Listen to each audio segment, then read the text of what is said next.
Just a quick audio check, Chad. Excellent, thank you.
It's cold in here.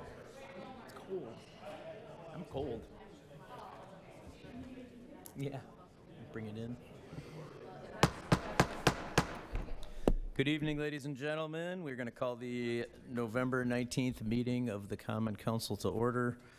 I will ask the clerk to call the roll to determine a quorum. Alderperson Halverson. Here. Keen.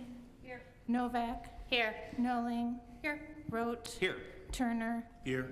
Weigel. Here. Grisham. Here. Grobe. Here. Haas. Here. 10 present. Thank you. Alderman Halverson is going to be virtually leading the Pledge of Allegiance this evening, so please rise if you are able and join us in the pledge. Pledge allegiance to the flag of the United States of America and to the republic for which it stands, one nation, under God, indivisible, with liberty and justice for all.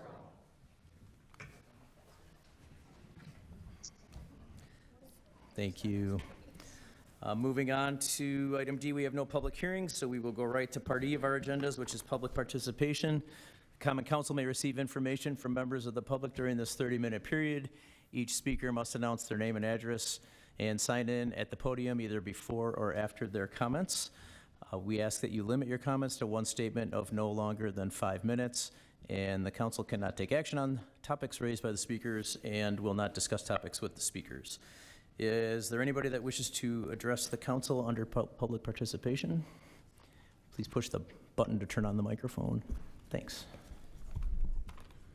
My name is Zachary Scott. I work for the police department, and I prefer not to give my address for public safety.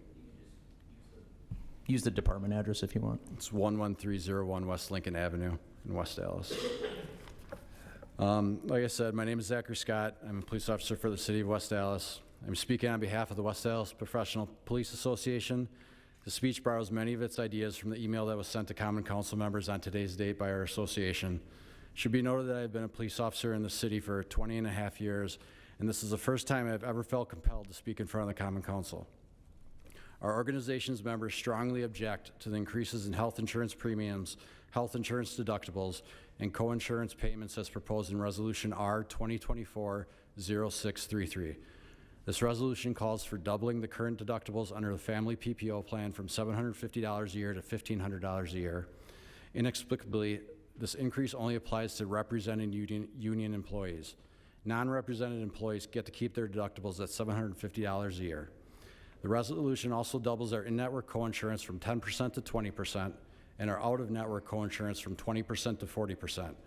Represented union employees already pay more for their health insurance at a 15% premium share versus a 12% premium share for non-represented employees. Retiree health care costs are increasing 9.5%.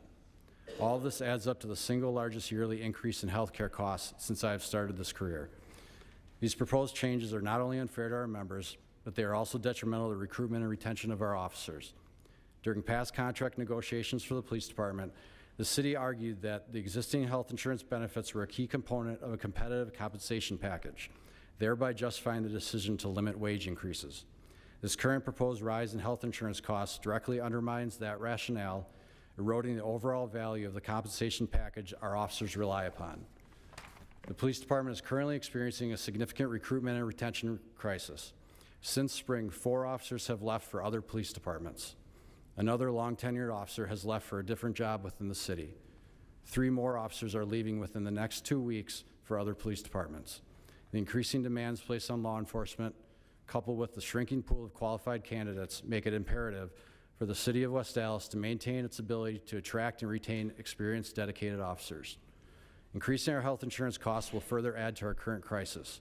This increase may push other current officers to seek employment in jurisdictions offering better compensation and benefits. It may also discourage new recruits, especially lateral transfer officers, from applying to the city of West Allis. We strongly encourage the mayor and common council to explore alternative methods to reduce costs rather than shifting the burden onto employees. Our police officers work tirelessly to ensure the safety and well-being of this city's residents.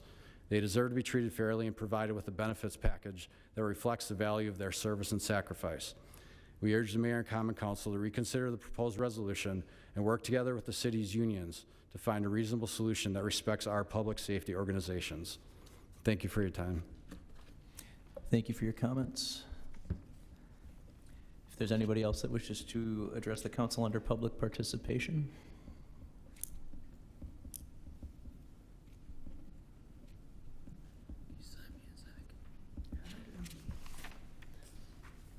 Hi, I'm Nick Stahula. I'm a detective at the police department. I have 25 years working for the city. I grew up on 62nd and Burnham, went to West Allis Central. I'm a Bulldog, so I care about this city a lot. I don't live here anymore, but I can tell you many of my off-time hours, some bars, restaurants, I come back quite a bit. I'm very familiar with the city and I enjoy coming back. I can tell you that I love my job. I have 5 years left. I will continue to love my job. I am not your problem. The problem is the next generation coming in. When I started back in 2000, November 6th, I think there was 5 spots and I would say between 100 and 200 applicants at that location at the police department doing the testing to get on this job. When you got in this job at that time frame, you were happy. You've got your spot. You may see a few guys go federal throughout their years to take a new job, go federal, or maybe work for the state. But you would not see officers jumping to other departments. So you guys have to understand, everyone that now works in the WRS system, you can move from department to department.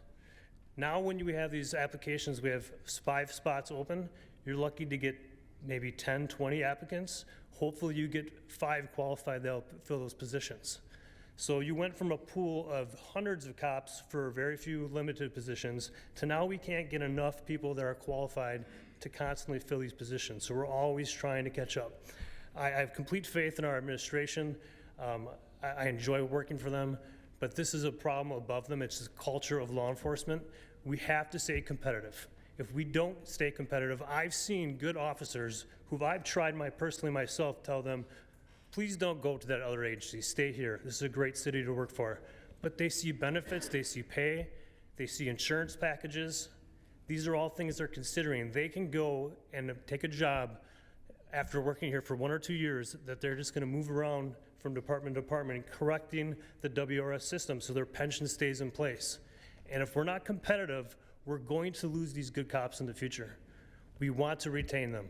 If you guys pass this, this is just more reason for these good cops to leave the city and jump to the next department. I don't want to see that happen. Okay, I truly care about this city. If you guys care about it, I really detrimentally think that this decision will take a negative effect on our pool that we get. So please vote no on this decision. Thank you. Thanks for your comments. Is there anybody else that wishes to address the council under public participation? Hi, everybody. My name's Tyson Novinska. I work for the City of West Dallas Fire Department. I have been here for going on 13 years.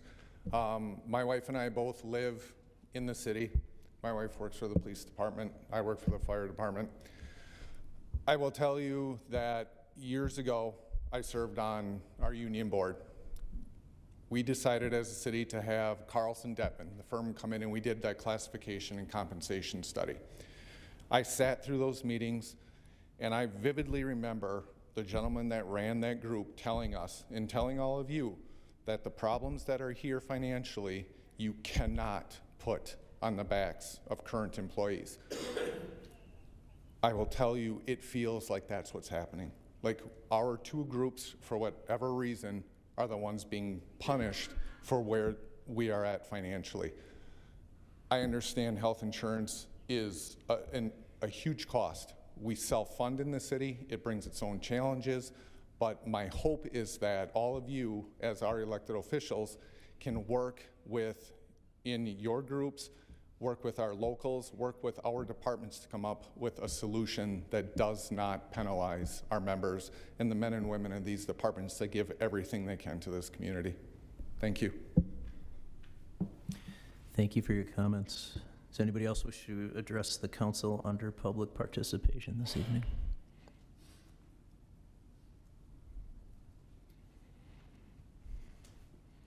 And just for our show of hands, if you're in the audience and you were here with one of the three speakers, can you just raise your hands? Thank you. All right, thank you. If there are no other participants under public participation this evening, then we will close public participation. And we will move to item F. Our standing committees will be meeting during recess. However, we do have a room change for public safety and public works. They will also be meeting here in the art gallery. So please make note of that. That's what I meant. Thank you. That's why you're council president. Sorry about that. In the council chambers, not the art gallery. Yes. All four of them will be meeting in here. Gosh, thank you. I don't adapt well to change. Yeah, everyone stay here, basically. So yeah, that was a painful item F. We'll go right to item G. I don't have a mayor's report because I'll probably screw that up too, so we're going to go right to the alderperson's reports. Do we have any reports from the alderpersons this evening? Mayor Devine. Alderwoman Novak. I just wanted to say thank you to the city. I was given the opportunity to attend the National League of Cities Conference this past week. It was a great experience. They focused very heavily on everybody's shortage of housing and affordable housing, and I learned a lot from that, but personally I took a lot more away from the smaller sessions, including a lot of mental health discussions and how we can help those in our community with mental health struggles. I also really took a lot away from a keynote speaker as a newer council person and as a woman in council. She made a comment that for me, I really hope we all remember, and it's when we're working with residents and issues like this, that we remember to have a conversation, have a heart, and have a backbone. And it was just a really great experience, and I thank the city for that. Thank you. Are there any other reports from the alderpersons? Mayor Devine. Alderman Haas. I move for approval of the November 12, 2024 Common Council minutes. Second. There's a motion and several seconds. Are there any corrections or changes to the minutes? All in favor? Aye. Any Aye. opposed? Ayes have it. The minutes are approved. Standing committee reports, we have none. Mayor Devine. Alderman Haas. On item K, our consent agenda, there has been a request to refer item 3 to the Administration Committee. Are there any other requests for separate action on consent agenda items? Seeing none, then I move for approval of item K, the consent agenda minus item 3. Second. There is a motion and a second. If there is no discussion, I will ask the clerk to call the roll. Alderperson Halverson. Aye. Keen. Aye. Novak. Aye. Noling. Aye. Rote. Aye. Turner. Aye. Weigel. Aye. Grisham. Aye. Grobe. Aye. Haas. Aye. 10 in favor, 0 opposed. Motion carries. Alderman Haas. Now it's on. Mayor Devine, I move that the council stand in recess until the conclusion of our committee meetings, but we're going to do our committee meetings right here, right now. Second. There's a motion and a second. All in favor? Aye. All opposed? Aye. We are in recess. Did we want to give people a break or just jump right into it? Okay, we'll jump right in. Do it. Okay. I'm going to call the Administration Committee to order. I see all 5 members are present. And item number 21 is the Start with item number 3. Oh, I'm sorry. Sorry. Oh, that's right. It went to administration. Okay, item number 3 was referred to us as a resolution to accept a grant from the State Local Cybersecurity Grant Program in the amount of $100,000. I believe Tony is here to give us a little explanation, our Director of IT. I am. Thanks, Council. I'm Tony Warkacheski, the Director for the IT Department for the City of West Dallas. I presented before to you today an option for the City of West Dallas to receive a grant that is ultimately a federal grant. So the origin of this grant came out of the COVID epidemic. It was part of the Biden's administration to stimulate the economy. And one of the ways that administration wanted to do that was to offer federal funding to smaller cities to improve their cybersecurity protection. To do that, it's often very expensive to buy the right tools and have the right staff in place to make sure that a city like West Dallas is protected. It took a while for the state of Wisconsin to actually form the grant that cities like ours could actually apply for. So we did the application a few months ago. Very long application, I might add. And I found out just a few weeks ago that the city of West Dallas was invited to participate in the grant program to the tune of receiving $100,000 through this grant program. The stipulation, and I think the reason why this is no longer on the consent agenda, is that $100,000 will help us immensely with implementing some new tools that we can use to keep the bad guys out of our computer network. But eventually that grant money runs out, and then we're stuck with any ongoing expenses that come from the software packages we bought that the grant initially funded. And those are not necessarily cheap as well. So the main one we're looking at, I'm not going to try to get too deep in the weeds here. It's a technology called MDR, Managed Detection and Response. The first year $100,000 grant would help us get through the implementation costs, but the estimated ongoing cost for a solution like that is around $60,000 to $70,000 a year for the city, and that would have to come out of our general account. So with that, that's kind of like a real quick history of how the grant came to be, why we applied, and some of the financials behind the program. So with that, I'll just open this up for questions you might have.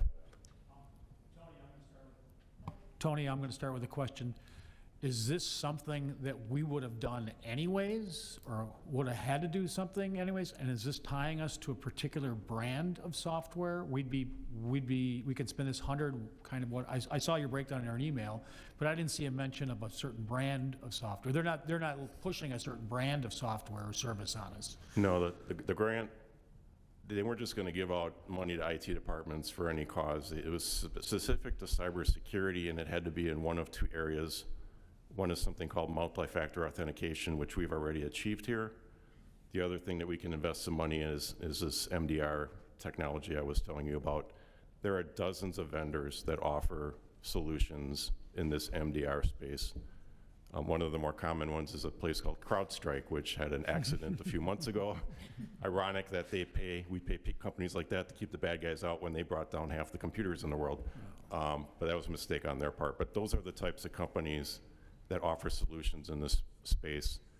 In working with Jason from the finance department, if we were to use the grant money, we would go through a formal RFP process, and we would get bids in from all the top providers. They have a wide range of products and a wide range of ongoing expenses, which it's hard for me to stand before you today and tell you exactly what the year-over-year cost is going to be, because we really won't find that out until the RFP process plays out. I think I answered. Well, the question is this something we were going to do anyways? Yeah, thank you. So you would have come to the committee at some other time saying, I need some money to invest in this, one of these systems.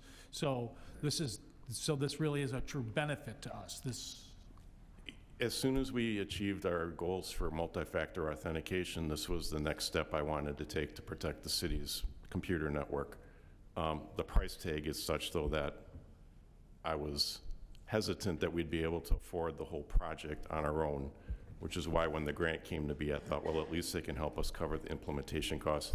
Every IT director that runs a public or a private sector business is begging to have a solution like this to protect their networks. Yeah, that would have been my next question. Is, are other communities turning down this grant when they have the opportunity to get it? No. You don't know? No, I haven't heard anyone turn it down. I can tell you most big cities, counties, states, and bigger private firms all have technology like this to protect the network. Okay. Are there any further questions from either the committee or other council members? Alderperson Chair? Keene? Yeah, my first thought was that it's a grant with an obligation. So we have the multi-factor authentication, which is one layer of security. Will that multi-factor authentication coincide with what's being added? Yes. And then, not to get too far in it, but what is the benefit that this vendor is offering that multi-factor authentication does not validate and we don't feel is good enough cyber control? Excellent question. I wish my security administrator was before you today. I'll do my best. So multi-factor protects somebody who's not working for the city to log into the applications that we use to do our work, and that's primarily like the Microsoft products, and get into our email and pretend they're us and do things pretending they're us using our credentials, our ID, our password. And the second form of authentication kind of prevents that from happening. So that's all about people trying to pretend they're an employee and get into our systems and do things with the credentials of the employees. MDR is much different. It's looking at more the devices that are plugged into the computer network. So when people use a computer and they put a thumb drive in, or they come in and they implement a software package, those are places where viruses can enter a network and then spread across all the other devices that are plugged into the same network. So this is really what that's achieving. It's putting something called a sensor on all our endpoints that is looking for things unusually happening on the computers that are starting to spread, and communicates with an operations center to stop that threat from spreading to other computers in our network. So basically, it's not, MFA takes care of people being bad actors trying to pretend they're us. This is more protecting the endpoints for allowing a virus to enter our computer network. And then a follow-up with that is, so is there just generally a yearly fee? Is there a per device fee? Is there? Yeah, so if I'm going to use 70,000 as an estimate, that's based on the number of endpoints we have on our network, and we have about 700 endpoints. That includes computers, laptops, printers, anything that's plugged into a jack on the wall. So the 700 number is where you kind of get the 70,000, because it's about $10 a month per endpoint. So the initial pricing is based on how many things you have on your network. The annual fee is just the reoccurring fee of that year over year. So,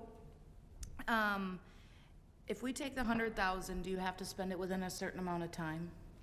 I believe so. And then, I think it's so through. we don't know, we could agree to this 100,000, agree to sign up with this company, have the implementation fees covered, but then next year we might not know what that yearly cost would be and where that, how much we would have to switch around the budget in Yeah. order to cover that, so we're kind of like in it now?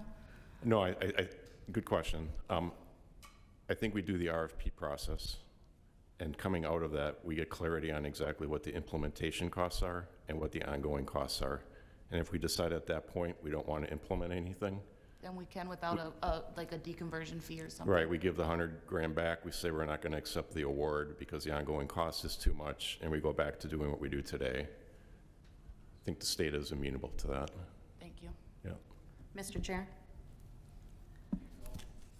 Thank you, Alderperson Keene. Are there any other questions? Mr. Chair? Alderperson Grisham. Tony, have we had any breaches with our current software? Is that something that we can discuss? No, we have not. The thing that MFA fixed, we had a couple of those happen before we had MFA. So MFA is certainly taking care of the bad actors pretending they're us.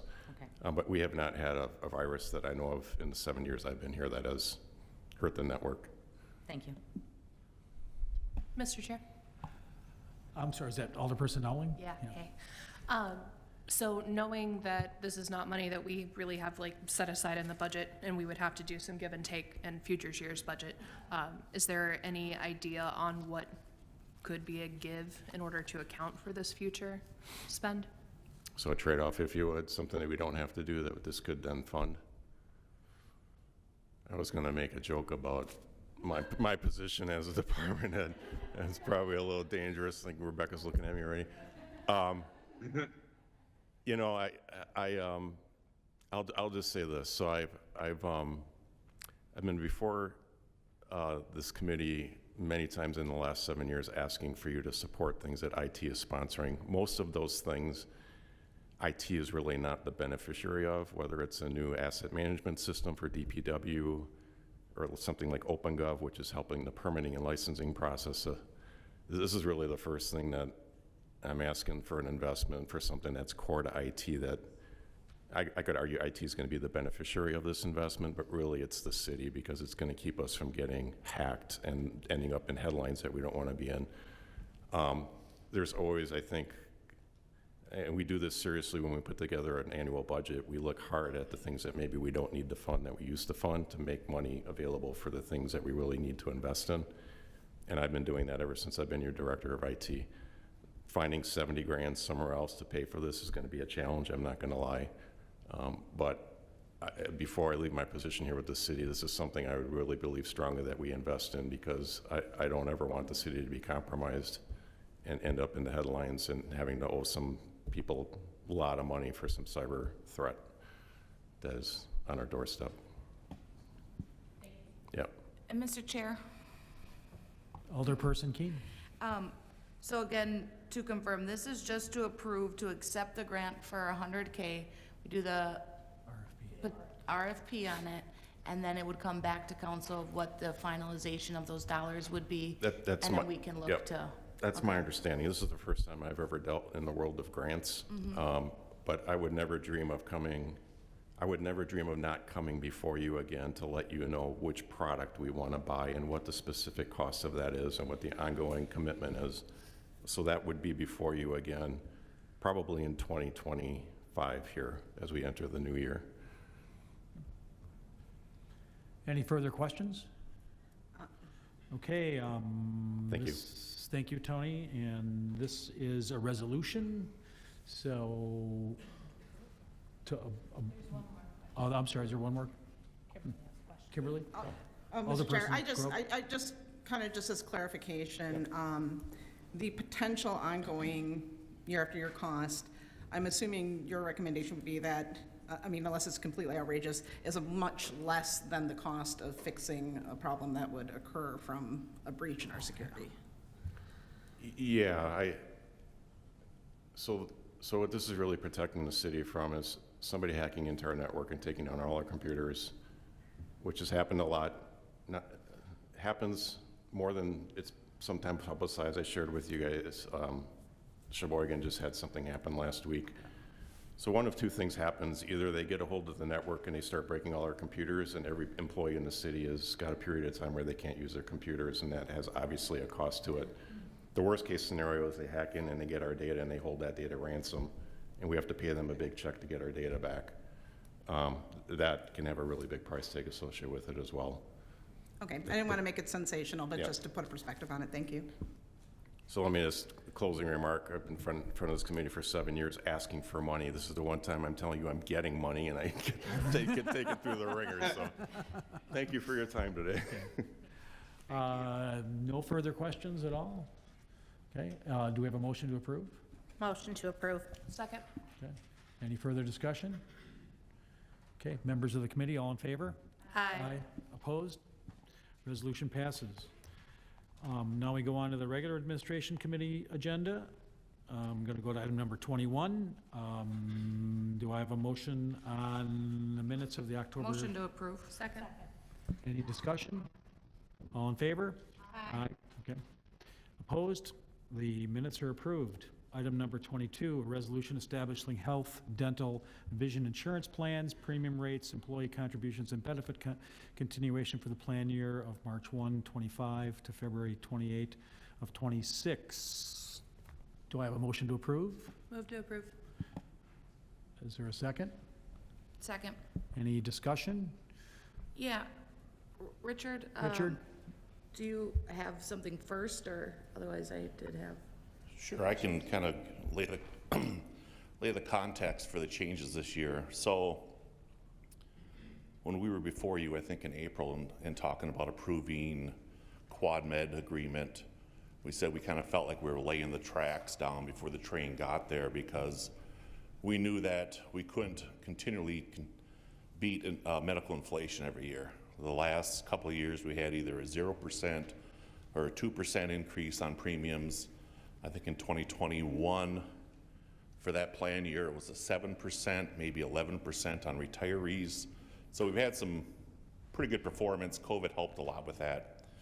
This year, we're looking at a 15 to 16% gap that we need to close, with the medical inflation being about 7.4% according to our consultants.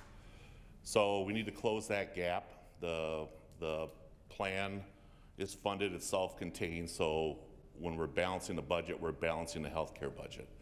And so we had to look at what levers we could pull. We didn't want to do a 15 to 16% premium increase, because we know that we've maintained competitiveness so far as what premiums are.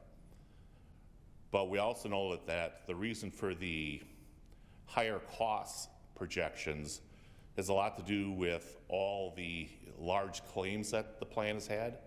So out of that 16%, 7.4% of that is about medical inflation. The rest is very large claims and very large pharmaceutical claims. So it's being driven by the users of the plan. So one of the underlying principles was that we wanted to maintain competitiveness, but we also felt that it was fair to employees that those that use the plan would pay for the plan. So that means keeping premiums as low as we can and looking instead at co-insurance. Those that use the plan would pay for those costs. And so one of the things that came out of arbitration and mediation was that we had a really good understanding of what our comparable cities had for plans, and we knew that the city of West Allis was an outlier in particular with deductibles. For years it's been $250 and $750. We could double the deductible and still be the best, tied for the best in terms of deductible. One other city would have that, and they also have a 20% copay. So we're structured very well competitively with comparable cities, even with doubling the deductible. The other consideration had to do with The office visit charge, we're increasing that from 25 to 35, but we have in place Quad Med where you can go where there would be no co-insurance, there would be no office visit charge. And so we're thinking that maybe that might kind of change behaviors like we saw when we increased, I think in 2021, it went from $0 to $350, the fee that you would pay if you use the emergency room. And we saw a dramatic change in behavior where people use the urgent care and their doctors and not going there. And so we're hoping that this would also help drive some of that change. So the design was that it would be on, a lot of the costs are driven by retirees, and because represented employees can retire sooner and are on our plan longer, that had to factor in too. So we're trying to design it with a scalpel, not a sledgehammer where it's 15% across the board. We're trying to go after this very nuanced and staying very competitive in terms of premiums. A lot of cities have gone to 20% co-insurance. We find even with a higher deductible. So we think that we're pretty well positioned still with these changes.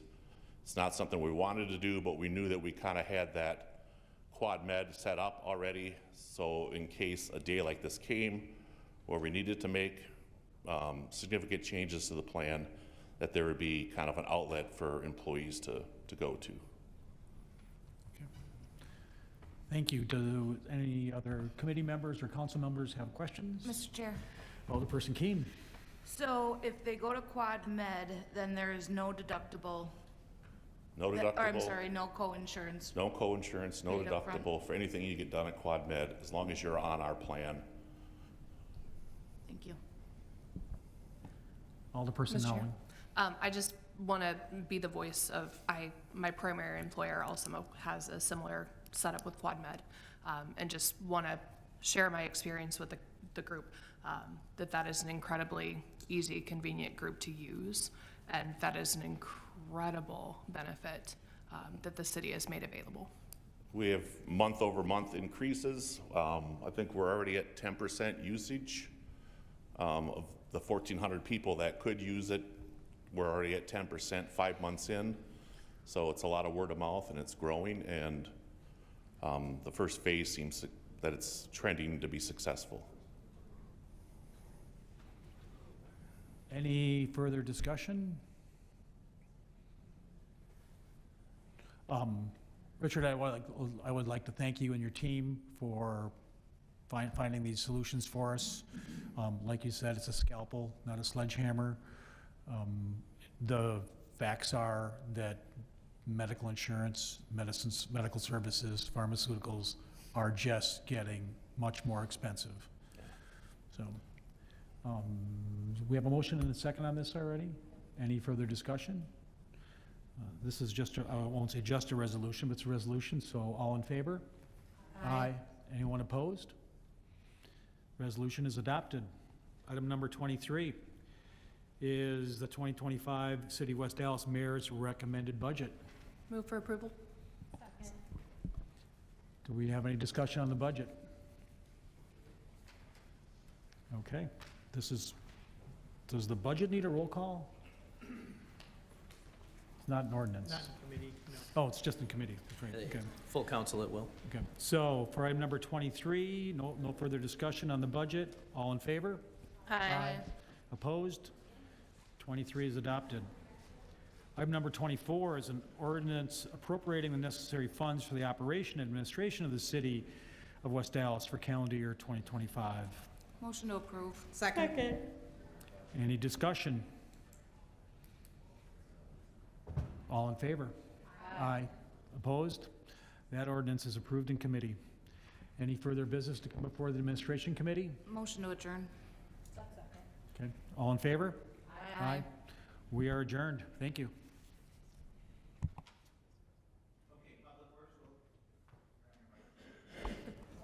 Will now come to order. All 5 members are present. Item 25, ordinance 2024-0043, ordinance to consolidate and update refuse recycling and yard waste laws. And I will turn it over to Dave Webking, who will explain what this box is. Hello, good evening. I'm Dave Webking, Director of Public Works. I'd like to explain and introduce what we're doing currently. So at this time, we have 5 refuse routes throughout the city of West Dallas.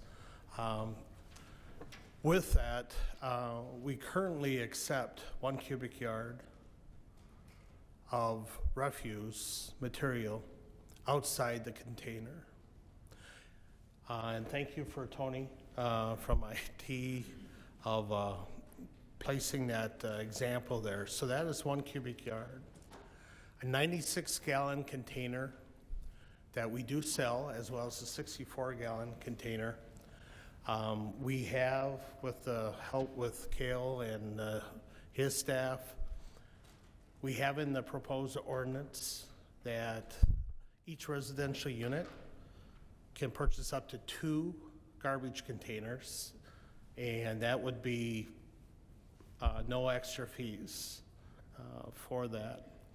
Also, we address the recycling containers. Each living unit, we service approximately over 17,000 living units within the city, that they too can have at a maximum 2 recycling containers.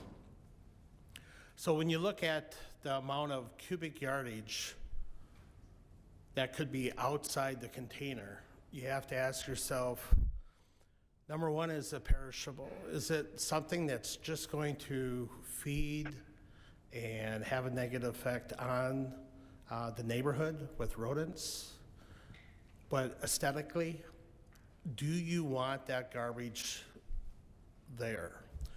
So we're trying to eliminate that outside the container. So we're really trying to promote, hey, if you know you have extra trash week in, week out, purchase another container, whether it be a 96-gallon or a 64-gallon container. It's more efficient for us, it's safer for the employees, and it's faster. So during those snow days, when they're trying to get through the route, they too have to go back and plow. So with that, we're looking at what can we do to address the issue of items outside the container. Ideally, we would not want any type of materials outside the container. Working with Cale and his staff and technology the way it is, if we observe the refuse and materials outside the container, we will address it at that time. So we are trying to address the mayor's initiative, where we're trying to eliminate the rodent abatement, also the efficiencies and the health of our employees, where we address it due to technology with our iPads.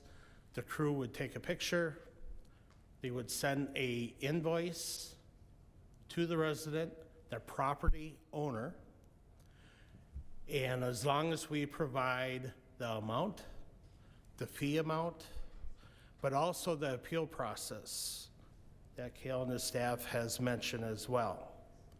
So that eliminates a step in our processes of having the supervisor go out there, and it's also quicker to address the issue, where it's not sitting outside, again, rodent issue, but aesthetically not pleasing. There are various communications that have come to my attention the last day or so. Individuals, patrons have indicated, well, we may have a chair. What do we do? What are our options? And I concur. One of those is you could purchase a second container. However, you could break that furniture or that object down and put it in the container itself, each weekly collection. So what we're trying to do is encourage less material, if any, outside the container, whether it be adding a container or just waiting and breaking the material down so it is inside that container, or using our drop-off site. Our drop-off site, we do have free drop-off for the materials, less than 1 cubic yard. Correct. And then 1 to 3 cubic yards is $15. 3 to 5 is $30, and 6 to 8, I believe, is $50. We did a survey. Rebecca Grill communicated that survey to you. We are still within, we're not exceeding our fees compared to other municipalities. However, I guess I propose this new ordinance that, number one, it increases efficiency, 2, the health of our employees, but also mainly addresses the rodent issues. People don't just put out furniture. People put out perishable items, bags of items. And if you look at that example there, that's a pretty good quantity of material that could be sitting outside the container. With that, I guess if you have any questions or concerns. Madam Chair? Did someone say something? I did. Go ahead. Oh, no, I was just going to say, is there any discussion by the committee members? Well, the committee members first. Yeah, Alderman Halverson. Oh, I'm sorry. Sorry, I forgot we weren't in public safety. Chairman Rote, I have a question. Dave, can you just talk about, we are still planning though for the citizens that are concerned that, okay, maybe I have a little too much garbage, we may need the extra bin, but we might not be able to technically do the cost. Like we are going to have some sort of program to help alleviate some of the costs for a second bin? That would be a decision of the council, what they decide. So currently the cart rates can be adjusted, but again, that would require council approval for the fee schedule to be adjusted. How much is a cart now? Approximately $50. Yep. And it fluctuates. It fluctuates as well.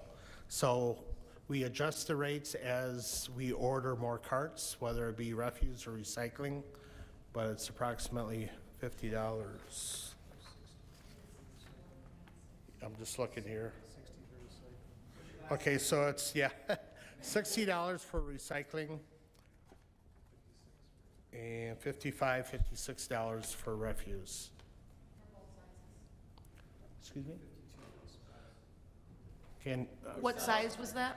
That's for the 96 gallon and $52 for the 64 gallon. Thank you, Kale. Mr. Chair. Dave, thank you again for coming before us and explaining that. As we had discussed at the last council meeting, I had some reservations, mostly due to the percentage of people in the community that are going to really have a difficult time absorbing any costs that might come with this for any garbage that is outside of the bins. My concern would be that right now we have adopted certain things in our ordinance where it should be a paid service. So for example, you have a mattress outside, you have a dresser, things like that. Those bulk items we are supposed to already be charging for, correct? Correct. Okay.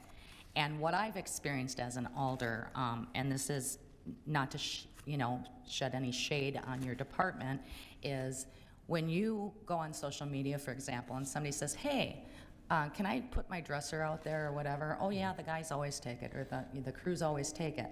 I think this is going to be kind of a sticker shock for a lot of people. And there's people who can't make it to the yard. So this might be undue financial problems for them. There's a multitude of things that you address, such as, this isn't just furniture that's being left out, it's mounds of garbage. I can appreciate that. But the twofold on that is, what percentage of rental properties do we have compared to property owners? And How that will be addressed, obviously, is going to be the burden to the owner of the property, which again is going to be passed on to the residents. So I have concerns with that as well. So you're right. We do see more violations, more quantity of refuse waste with properties that have tenants. But again, it is an issue throughout the city, but it is prominent in those areas. You are correct. Based on a mattress, a full mattress, again, if you cut it up, it would fit in the 1 cubic yard, but anything over that would be additional fees. But what we're trying to do is ultimately have the individual or the family purchase another container, so it's easier on our crews, it's more efficient, it helps abate the rodents that would be there. Aesthetically, it's better, but I understand that. Hopefully neighbors get to know each other and maybe they can help. People need to speak to each other. That is not occurring in this day and age. Neighbors need to help neighbors. And that's one of them where, you know, those individuals that require the special service, it's the burden is being taxed or being paid by everyone. So if the individuals have that special need, you know, I hate to say it, that type of resident may be required to pay the additional fee for that special service. And if I may just add on to that, I don't think that there would be that much of an issue that people would not mind to pay, so to speak, but there's just been a level of inconsistency even with the written ordinance now that would be more of an issue for them, because it's like, well, you've been doing it all these years, why now? And you can explain it that way, but you'll have people who will say, okay, my garbage got tagged because I had leaves in it, but yet they took this massive, you know, object and I didn't get charged. So, you know what I mean? I think consistency really matters going forward. I totally agree, and that varies with the crews. Yes. We communicate that with the crews. Individuals, and again, we can review that with them, but at some point in time, the individuals, I think, are, as long as we're here, efficiency will go ahead and take it, and we side on the citizen, the patron. Yes. In most cases. And I know you do. That's why I wanted to bring this up, and that kind of is a segue into the next thing. Where is this going to land us with illegal dumping? Because you know the reason why oftentimes you pick up that mattress is it's just going to land in somebody's alley, or it's going to land in a commercial dumpster. And when those issues do occur, you're going to have that appeal process. But honestly, like, how am I going to prove that I had somebody in my district, he had a dumpster working on his house, and somebody put a half a dozen tires in his dumpster. That became his problem. You helped him out, but truth be told, it becomes your problem. It can happen, but I don't think that should persuade us of not doing it. Case in point is e-cycling. So when we started doing e-cycling, prior to that, we had TVs anywhere and everywhere. When we started the program of the collection through the municipal yard there, we seen it downsize of the number of occurrences of illegal dumping. The fees were such that they, you know, it's anywhere from $30 to $50 or so, depending on the type of electronic. But I guess that's something that we would need to consider at the time. I would not want that to deter us at this time and speculate. Well, and finally, I'm going to give others opportunities to speak this time, I think, is with the implementation, communication is key with everything. And I know that we said that we would roll this out as of January 1, but technically we'd give, you know, that communications piece to get out there. I just didn't know, is there like this April, is it? Yeah, it's an April rollout date, but it would pass for January 1 if I was correct. Correct. It would be effective January 1st. However, we would have a kind of a trial period, you know, from January to April 1st, I believe, so that we would educate. We usually have and provide a refuse recycling booklet for reference for individuals, especially new residents. And we're just waiting on, where we want to go with this, and then we'll adjust appropriately of your recommendations and what you provide. So. And one final thing is, I think in my email I had stated holidays such as Christmas. There's a lot of boxes that we have when we are opening gifts and whatnot that we have specified days that are grace days. Yep. And also opportunity to get to the dump where maybe they're reduced. I mean, 1 cubic yard is a lot. I understand that. Is there any consideration for free days at the dump? So anything is possible. The Christmas tree collection, right? We have that separate outside the container. We have special collection for that. I don't see that that would be an issue, that it's Christmas wrappings, recycling. Even though recycling food items, containers, this is items that are not contaminated with food or what have you. So yeah, anything is, we can work with the older persons and the council on that as well. Okay, thank you. Mr. Chair. Dave, we're losing money on the e-cycle, right? If we get charged $40, doesn't it cost us $45 to get rid of a TV? Correct. I don't have those figures with me, but yeah, the fees that are generated for that subsidize the revenue that we collect, helps out with the payment. Mr. Chair. Was it you? Go ahead, please. Okay.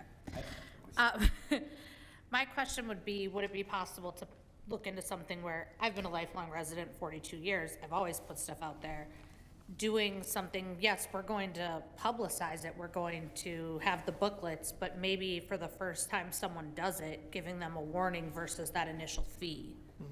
And then feeing them from that time out, because that way they can't say, I didn't know. Right. Because that way they for sure know. Because I look at the stuff online and I look at all the packets and all of that, but a lot of our residents don't. Just a thought. Yes, and that would be probably our discussions with communications as well, of maybe a sticker type program, educating them between that period from January to April 1st. Could be a door hanger as well. We would really like to get the communication out to the homeowner, the owner of the property. So yeah, there'll be multiple items that we'll have to create, but also send out in our mailings. Water bill as well. We could add that during that as would occur for the billing.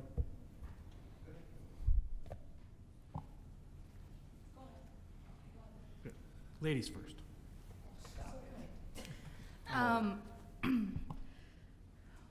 I just kind of had more of statements on it. I'm not necessarily opposed to this. I think I would want to see either a discount of the garbage cans to be able to support getting another one at a discounted rate, or even upgrading for free of charge from the whatever to the 96 gallon.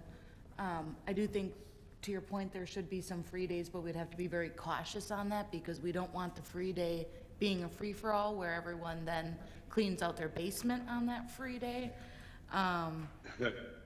So I get kind of where it's coming from, and the fact that we can have really in a week, if you're filling up 2 96-gallon garbage cans, you probably should have gone to the dump. And our crews should not really be picking that up if you have a massive amount and you're still putting a cubic yard out.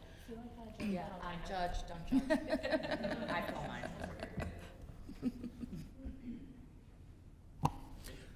And regarding the containers, I guess, for the fees and discounts, I know that's been somewhat discussed within the city, so. We only charge what we get charged, correct? Correct. Nothing more. Yep. Good question. Mr. Chair, so my grade school math tells me that a cubic yard is 201 gallons. So if you want to optimize your garbage carrying capacity, just get two 96-gallon containers, okay? The issue of duplexes so we could have a duplex on a 30-foot lot on the east side of West Dallas with a 2.5-car garage and 8 containers out there. Correct. Okay. For refuse and recycling. And of course, in January and February, there's going to be snow there too. I understand the inevitability of this, and but I don't know that January is a great time to roll it out. I think because the crews are busy doing other stuff anyways, that maybe we think about starting it on March 1st and then have the warning period end in the middle of summer, so that at least, and I'm also picturing the time, the first time when someone has to load up their pickup truck with their stuff they got for Christmas or their President's Day or whatever they were doing, President's Day sale at the, wash machine, whatever, that would be more easily done in warm weather months. So, especially for the first time. So I'm not a fan. I understand April 1st is when we're really going to be enforcing this. And I assume that for those first 3 months, you're going to be doing a lot of stickering. Yes. Right? A lot of communications. Yeah, but I'm talking about the physical stickering out there, in January and February, when the crews are trying to get through their route because they do have to plow. So again, maybe that speaks to delaying it a little bit. And then I'd like to see if where the dump's got to be closed on a weekday, that it's not Monday. Because a lot of people working a normal week, they do clean their basement out on the weekend. And if whatever they're putting it in, again, whether it's their pickup truck or a trailer or whatever, now we cleaned out the basement, we got all this junk, we got to haul the yard, all the yard's closed on Mondays. So whether we add a day to the yard schedule or shift that to a different day, not sure. Those would be my recommendations. And then, this is really not about this, but this is about the overall costs that we're incurring. I'm gonna be honest with you, even before I was alderman, nobody ever checked my ID at the dump. Now, before I was alderman, I was not unknown to the people in the city of West Dallas, being a businessman, but I'm wondering how, I know I'm there at the yard sometimes, and it seems like that's a contractor dumping off a bunch of roofing materials. So I think if we're gonna have these rules that we have, that they should be enforced across the board. Now, I know that means I'm gonna have to carry, I always have, they'll be checking my ID every come with my pickup now anyways, because I'm the guy who's saying we need to be maybe a little more of a stickler on that.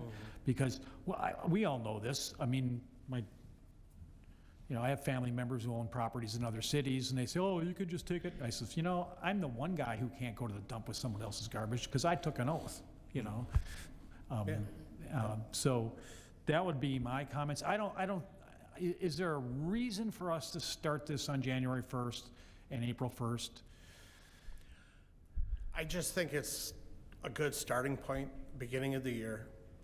We're still giving the residents time.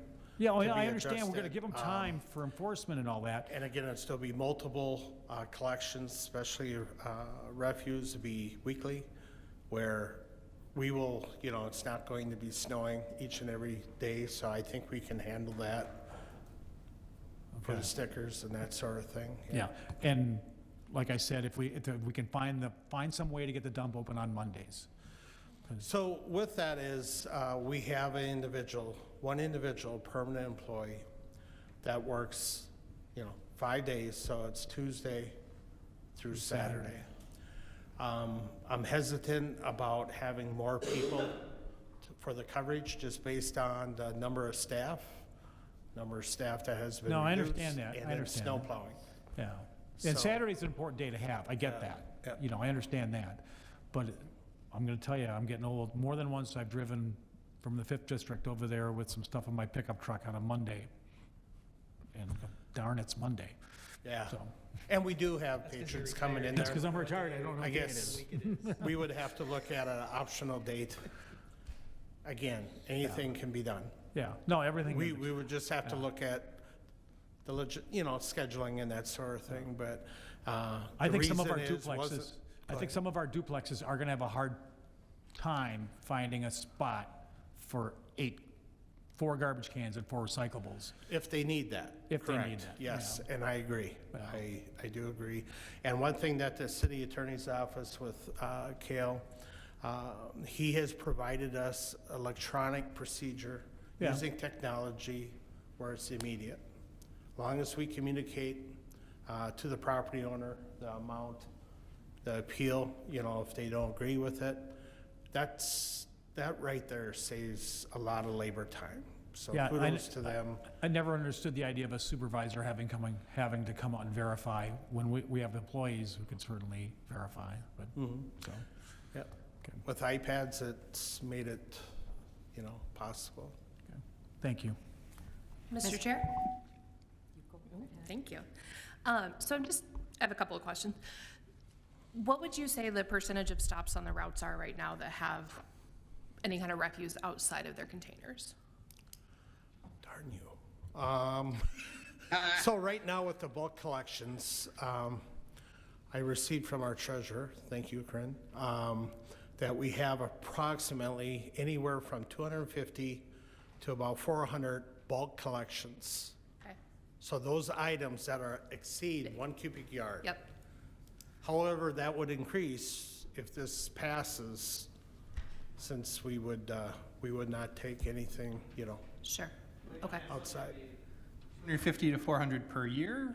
Yes. Or- Okay, thank you. Yep. Sorry. Okay. And personally, I would be kind of curious if we could run like a 2-week, 4-week, 6-week, just kind of route study of, Yes. hey, can you guys track how much of a problem is this really? Which ties into my second question. We're saying, hey, this will make it safer for employees. So I'm just curious, are you guys seeing, whether or not it's a compensable injury or not, are you seeing how many injuries and what kinds of injuries are you seeing from refuse outside of containers? So that I would have to look at with our safety and training coordinator, but we have had strains, pulls, cervical type Yep. neck injuries, back injuries. Obviously, in the wintertime, Yep. with the point of collection where that is, if Sure. it's not clear, just a redundancy of Yep. whatever the weight of the cart is, of the contents, and pulling that through. Yes, there have been injuries. I could get that information for you. That would be Yep. awesome. And I guess Okay. kind of connected to that is the issue having the garbage outside of the refuse containers, or is it the kind of refuse containers we have now and the fact that we're manually asking people to do that rather than having a truck pick up? So there's different collection point where if you have a container, you can pull it Yep. to the refuse vehicle, and then mechanically it can service the container. Ideally, when you have anything outside the container, you don't know what's in that. Sure. That requires the employee to, number one, pick it up with their hand, expose them potentially to hypodermic needles, glass, what have you. And that's been, not recently, knock on wood, but that has occurred. Okay, So we're perfect. trying to contain Yeah, I everything. hear that. I look forward to hearing back from you on these. Yep. Thank you. So I'll get the injury. Injuries, and then just, hey, give me an average, how many stops in a week Okay. have these problems outside of the refuse containers? Will do. If you could send that to the full committee, I'm intrigued also. I'll send, Okay. okay. Mr. Chair, one quick question. It just occurred to me that with more people going to the yard with their bulk, I'm assuming that's gonna happen, that those injuries are gonna fall on the residents now. We're gonna be pulling our backs out. But with the new public works facility, can we have I know it's been designed already, I get that. But would it be possible where, when we're putting bulk stuff into the hopper, we don't have to go up that ramp? Could the hopper be? It's the coolest part of the experience. No, it's the slippery part. No, it's not the coolest part. Could it possibly be recessed? So right now, we Yeah, we have gotta to- walk up that ramp. So right now, the drop-off site is currently at the current site on McGill Yes. Avenue. Even with the new facility, that would be the drop-off site That'd still be the location. drop-off site for now. So right now, we have to determine, and there's decisions that need to be made, is what do we want that location, that space to be used for? Number one, we do want it for the drop-off for yard waste, concrete, oil, so on and so forth. We're in the process now of looking at different type of surfaces, elevated surfaces where we can have like 40-yard containers where people can drive and, you know, drop it off more ergonomically, more Yes. easier. Don't have to lift it up over, carry it over something. We and are drag it up. actually looking at where we could have 2 lanes. And we could have people so they could just dump on the, you know, each side of the container. So right now, it's kind of like we're trying to determine if we need to process our yard waste there, our brush, our logs, or do we continue that at the Morgan drop-off site? And then the McHugh site would be just for the drop-off activities along with our salt storage, our brine, that sort of thing.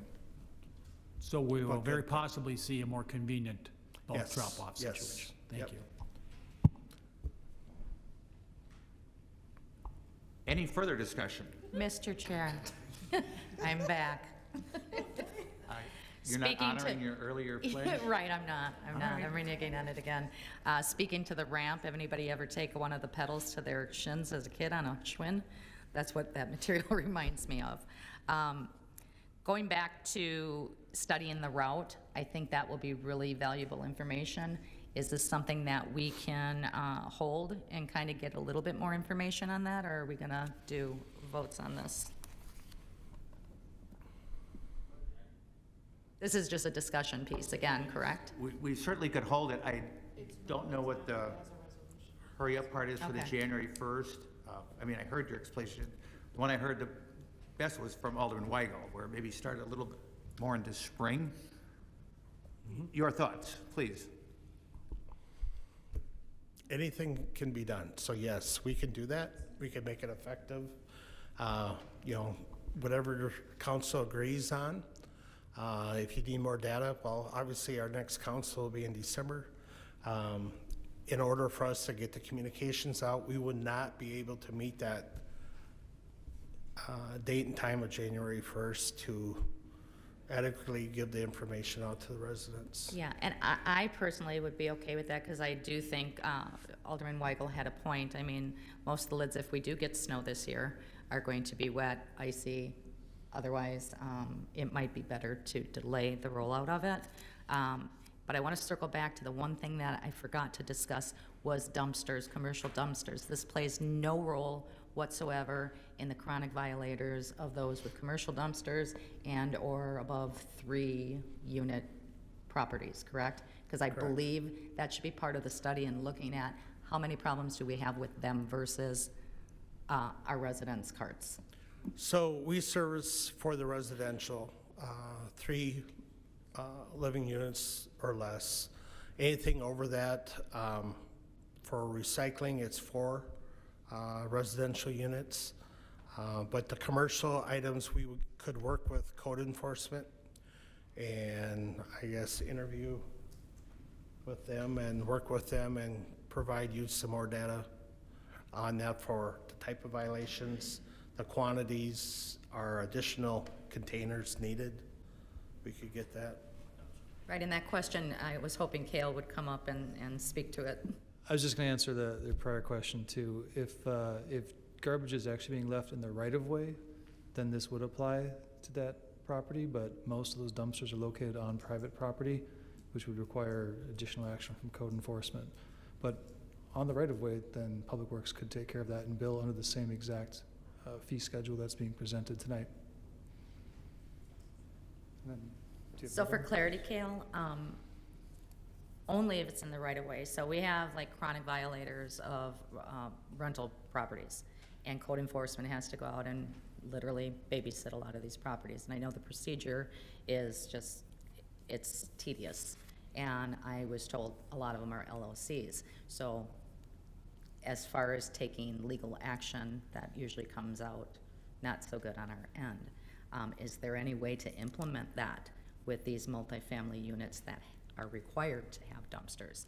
That if it is overflowing and we're using our department resources and having to call, if they're already marked down as one time this year, which I think that is the process, that we can go in and remedy that situation without it going through the court process. Yes, there's the non-summary process that you're talking about, I believe. So it's a little bit drawn out, but yes, that can be addressed through the code changes that were made probably a year or two ago now. There also is the expedited process of removing things from, let's say if it's in the front yard or in an unfenced area, we can enter private property to remove things of no value that have been discarded, but we cannot bill the property owner for that action. We have to take the slower process in order to bill and collect.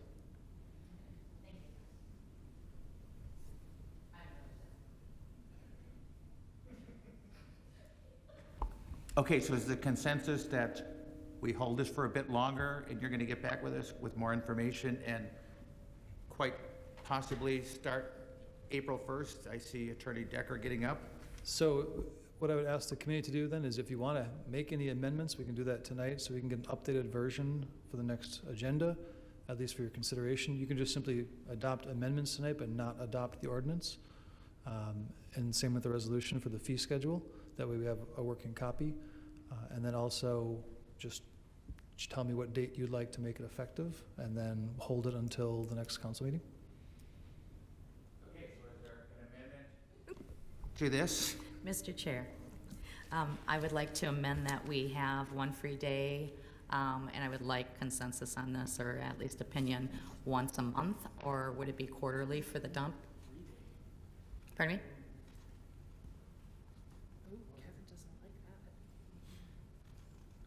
What did you say, Alderman Haas? I'm sorry, I don't mean to make a face, but. You can make a face. I agree.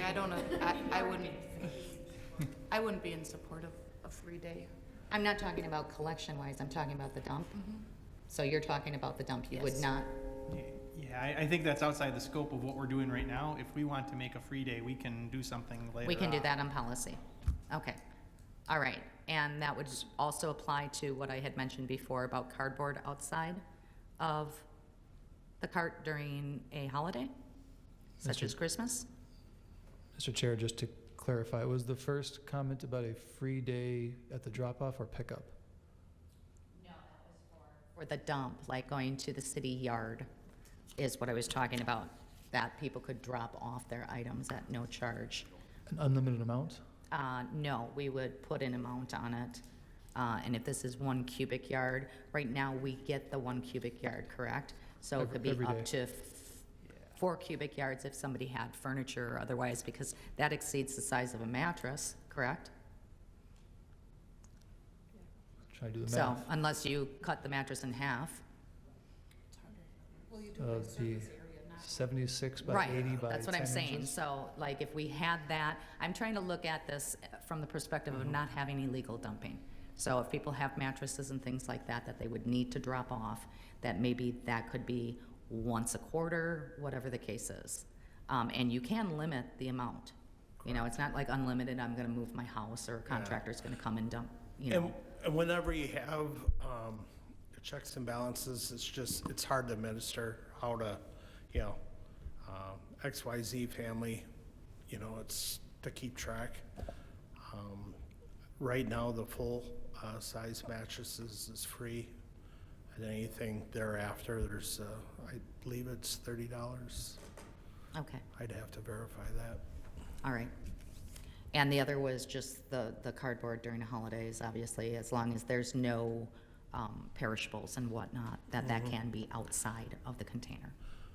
And I think that would be consistent with like a Christmas tree type collection, a special type collection. So you can add that to the Christmas tree collection program? Are you referring just to recycling or anything? Could I at that time clean out Recycling.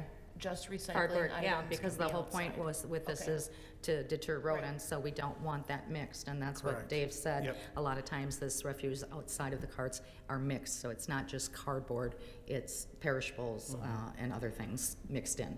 Yep. So I And- would just say like, okay, obviously we open up gifts and we got a lot of paper and whatnot. Yeah, we probably can manage to get a lot of it in, but somebody's gonna get a TV or somebody's gonna get a bigger item. You're gonna chop that up. You might have a family of 5. They're not gonna fit everything in, you know, so it's just recycling cardboard. Mr. Chair? I'm sorry. I'm starting to think we should probably finish this up, not in a meeting, because we're bouncing around to several different topics, and probably would have been more efficient if this would have been done in advance, but I would suggest if the committee wants to go along and the council wants to go along, that we iron this out before our next meeting rather than do it, because we've got people waiting for licenses, and we've been going through it for quite a while. Just my 2 cents. I'm fine. I was just following the recommendation if there were any amendments Sure. as of now. And if there was clear language that want to be proposed, that'd be great, but it sounds like it's still more at the conceptual level right now. I'd be happy to work with alders who are interested by email to make some amendments between now and the next council meeting, if you want to do that. I just think that'd be a lot smoother. Yep. So I make a motion to hold the item until our next council meeting. With that, do we want to have a special public works meeting before the council where we? Thank you.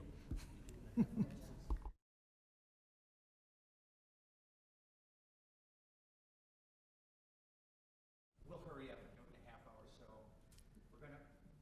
so we'll hold this item, and then I'll have a special public works meeting.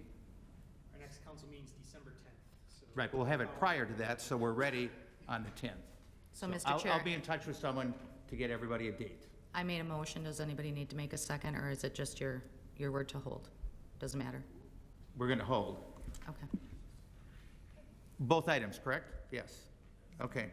Hold, special public works committee meeting to be announced. Motion to adjourn. Motion to adjourn, is there a second? Chad seconded it. All in favor, say aye.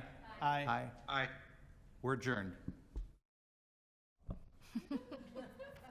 All right, we're going to call the Economic Development Committee to order. Please note that all committee members are present. Item number 27, new Class A liquor and beer license for Quick Liquor DBA Quick Pantry, 6716 West Lincoln Avenue. Agent Brian Sra, are you here? You can come up to the podium.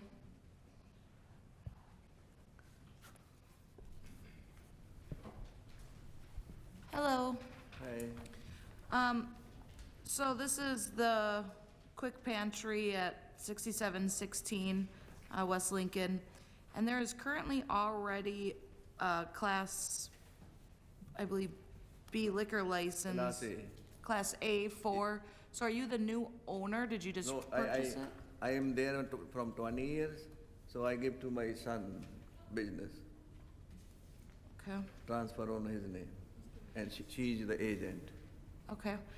And your son is going to be the one managing the operations now? Yes, ma'am. And he's aware of all the state laws when it comes Yes. to carting and when you're Yeah. allowed to sell alcohol? Yeah, Yes. she worked over there 15 years, so she helped. She's a manager.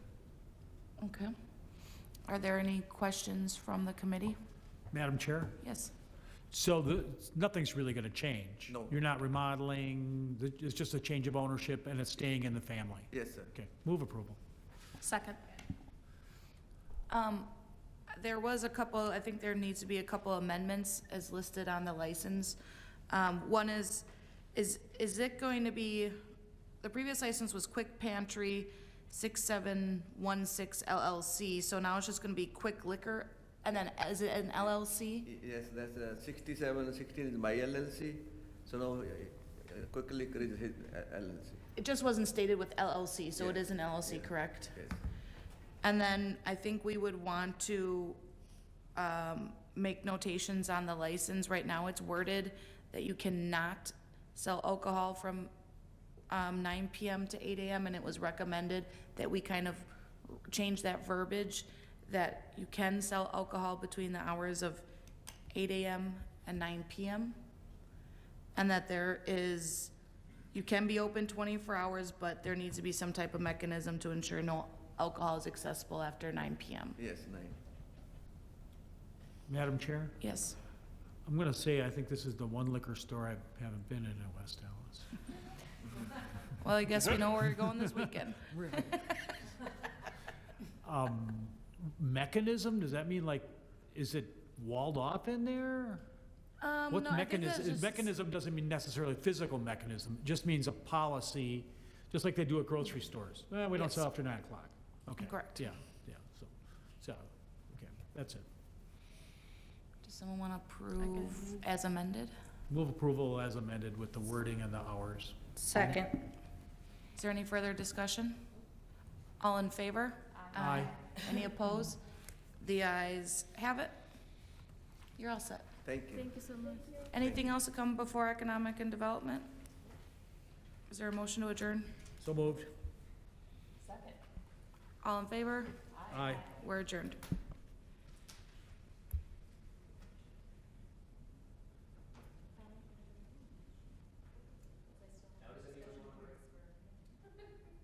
Well, now we're good. Now we're rolling. Now we're in the quick part now. It's All right. We'll call the meeting back to order, and I will ask the clerk to call the roll. Alderperson Halverson. Here. Keen. Here. Novak. Here. Noling. Here. Grote. Here. Turner. Here. Weigel. Here. Grisham. Here. Grove. Here. Haas. Here. 10 in favor, I'm sorry, 10 present, 0 absent. 0 absent. All right, we have a quorum. First up is the Administration Committee, and we can read that one out. The Administration Committee recommended approval of item 21, adoption of item 22, approval of item 23, passage of item 24, and adoption of item 3. Thank you. Thank you, Alderman Weigel. Any discussion? Hearing none, I'll ask for a roll call. Alderperson Halverson. Aye.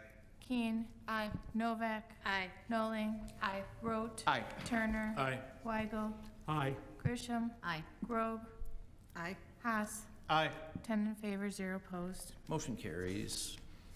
And then Public Works Committee was duly held, I believe both items were held, so we'll go to the Economic Development Committee. Economic Development Committee recommended granting as amended item 27 to add Quick Trip or Quick Liquor LLC, the hours from 8 a.m. to 9 p.m. for sales and no alcohol accessible after 9 p.m. or before 8 a.m. I move in accordance with the committee report. Thank you. Any discussion? Hearing none, all in favor? Aye. Any opposed? The ayes have it. Mayor Devine, Alderman Haas. I move that we adjourn until our next scheduled council meeting, Tuesday, December 10th. Second. We have a motion, we have a second, all in favor? Aye. Any Aye. opposed? The ayes have it. We are adjourned. Good night, everyone.